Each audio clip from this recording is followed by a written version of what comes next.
When Jenna Fischer got gifts from her Office co-stars, Steve Carell decided to upstage them all. Jenna Fischer shot to fame playing Pam Beesly on The Office. And even several years after the show came to end, she's still remembered for it. For her 45th birthday, Fisher went on Busy Tonight to promote her new TV sitcom Splitting Up Together, and there she got a nice birthday surprise from her former co-stars. But the biggest shock was saved until last. The Office, based on the BBC series of the same name, was a slow starter that eventually became a massive hit. After a difficult first season, the next 4 of them were lauded by critics. The show picked up several gongs, including 4 Primetime Emmys and 2 Screen Actors Guild Awards. Honestly, it would be great to get to play Pam for a long time, Fisher told her alma mater, Truman State University, in 2005. I don't have real big aspirations to be a movie star. I would love to be on a long-running hit TV show. You end up playing a defining role. She was completely correct about that. The character of Pam became a popular one. Through The Office's 9 seasons, audiences watched her grow from someone shy into someone confident, advance in her career, and eventually get married. Her romance with Jim Halpert, played by John Krasinski, was a high point of the series. In 2016, while appearing on Watch What Happens Live, Fisher revealed how deep her relationship with her on-screen husband went. "John and I have real chemistry," she told the audience. "There's like a real part of me that is Pam and a real part of him that's Jim, and those parts of us were genuinely in love with one another. In real life, we aren't totally Pam and totally Jim, so in real life we're not the perfect match," she went on. In fact, both are married to other people, Fisher to screenwriter Lee Kirk and Krasinski to actress Emily Blunt. But Fisher's view was, "He was like a type of spouse that I had for a long time. He was my partner and we will always be close because of it." Some of the cast of The Office went on to become huge stars. John Krasinski, who helped produce and sometimes directed the show in addition to playing Jim, saw his career take a leap forward in 2018 when he created and starred in horror movie A Quiet Place. Krasinski also landed the lead role in TV series Jack Ryan, now in its 2nd season. On the back of that movie's success, here are plenty of other The Office success stories. Mindy Kaling's star climbed ever higher throughout her stint on the show. She wasn't only an actress but a writer as well, and in 2010 she gained an Emmy nomination for Outstanding Writing in a Comedy Series. Since then she's starred in The Mindy Project, Inside Out, A Wrinkle in Time, and many more. However, of all The Office stars, Steve Carell, who played Michael Scott, probably won most acclaim. The show was renewed for a 2nd season off the back of anticipated success for his film The 40-Year-Old Virgin, a leap of faith that definitely paid off. Although Carell left The Office before it ended, he now has an Oscar nomination and 9 Golden Globe nominations for his acting work. One of the most touching moments of the series ended up being between Carell and Fisher.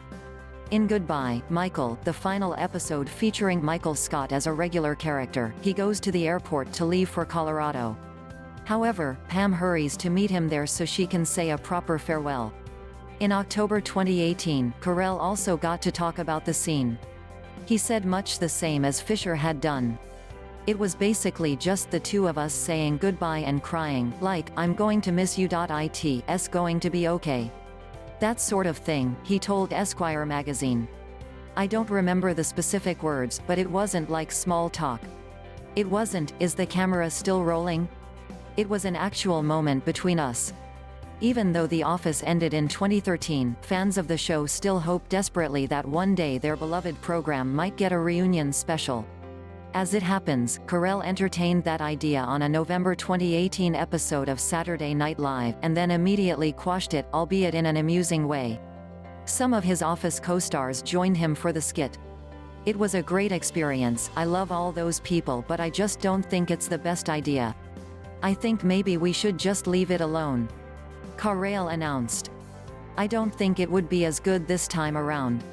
Then Ellie Kemper, who played Erin, unexpectedly stood up in the audience. "People would really love to see an Office reboot," she announced, and the audience agreed with her. "Especially me, 'cause I really need that money. Let's get that money, Steve." Alas, Carell turned her down. I'm sorry Ellie, I just don't think it's a good idea," he said. "You're a jerk," she hilariously snapped back. Then it was the turn of Ed Helms, who portrayed Andy Bernard in the show. "I just don't think you understand how much money we're talking about," he told Carrale. "Like, you wouldn't have to do all those sad movies anymore." Carrale suggested the cast have a reunion party instead. "We already do that," Helms joked. "We just don't invite you." Then Fisher popped up all of a sudden. "Steve, do you remember the last words that Pam Secret whispered to Michael as she left for Denver?" she asked him, referring to a famous scene on the show. "Not really," Carrale answered. "Okay."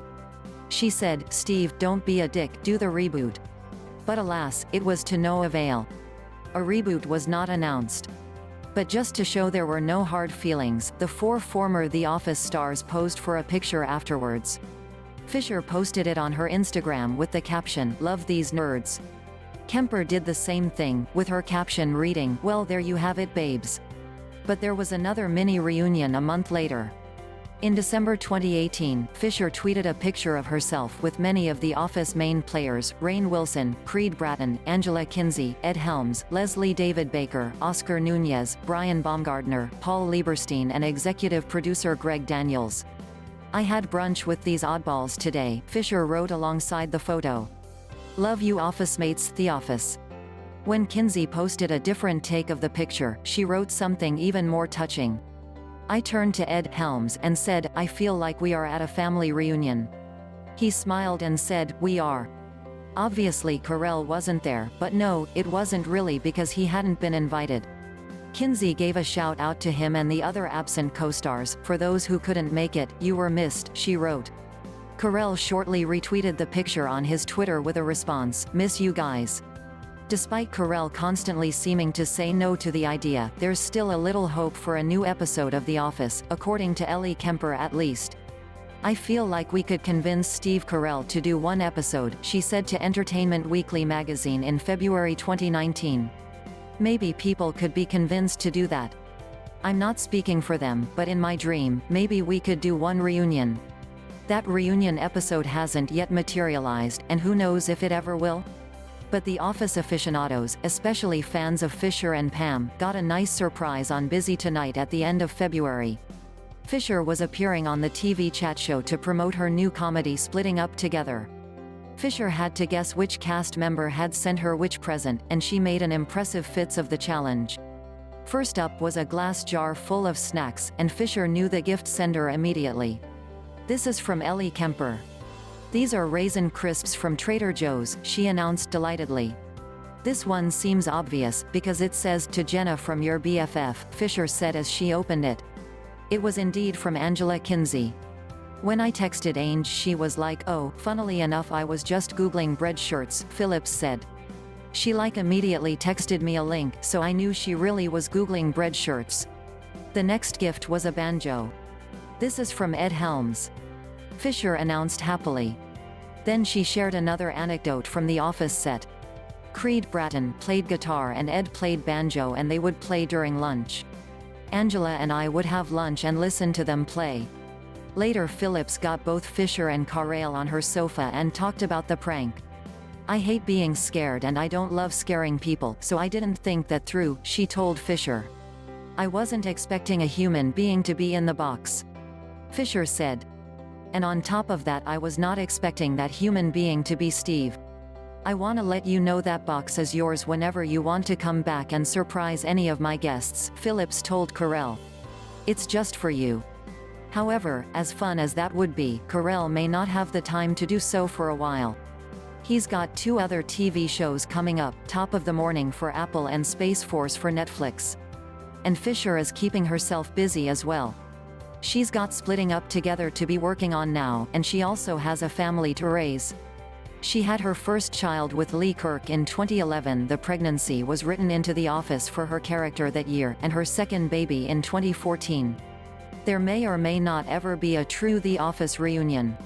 So many of the cast members have moved on to other things that it might be tricky getting them all back together. But in the meantime, it's heartwarming to see that the cast members remain good friends. Such good friends, in fact, that they're willing to lurk in cardboard boxes just to prank each other. Do you want to know what happened when Jenna Fischer got gifts from her Office co-stars? Know everything about this happening here and share your thoughts as well in the comment box. Don't forget to like and subscribe to our YouTube channel for more related videos.